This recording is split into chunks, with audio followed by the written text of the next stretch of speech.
અંકલેશ્વરના પ્રતિન વિસ્તારમાં વીજ વિભાગની કામગીરી દરમિયાન લોખંડનો વીજપોલ ધરાશાયી થતાં અફરાતફરીનો માહોલ સર્જાયો હતો। સદનસીબે આ ઘટનામાં કોઈ જાનહાનિ થઈ નથી, પરંતુ એક કારને મોટું નુકસાન થયું છે।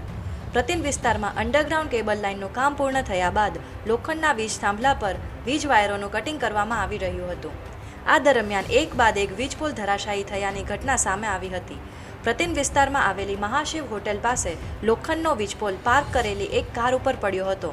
તે સમયે કારમાં ડ્રાઈવર હાજર હતો, જો કે સદનસીબે તેનો જીવ બચી ગયો હતો। જો કે વીજપોલ કાર પર પડતા કારને મોટું નુકસાન થયું હતું। આ ઉપરાંત પ્રતિન હોટેલ પાસે પણ એક લોખંડનો વીજપોલ ધરાશાયી થયો હતો। ભરચક વિસ્તારમાં વીજપોલ પડતા લોકોમાં ગભરાટ ફેલાયો હતો અને થોડા સમય માટે અફરાતફરીનો માહોલ સર્જાયો હતો। સ્થાનિકોમાં વીજ વિભાગની કામગીરી અને સલામતીના પગલાં અંગે સવાલો ઉઠી રહ્યા છે।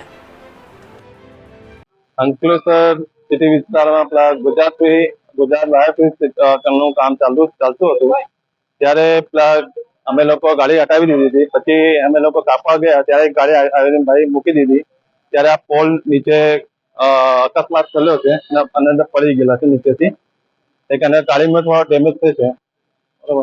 પ્રતિન હોટલ પાસે પણ એક વીજપોલ ધરાશાયી થયો। હા, એક પ્રતિન હોટલ પાસે છે, એના નીચેથી ખવાઈ ગયેલા છે, જમીનની અંદરથી ખવાઈ ગયેલા હતા। ઉપરથી કઈ દેખાતો નહીં હતું, ટેન્શન પર અને અટકેલું હતું, ત્યારે પછી એને કાપતા પોલ બી પર નીચે આવી ગયા હતા।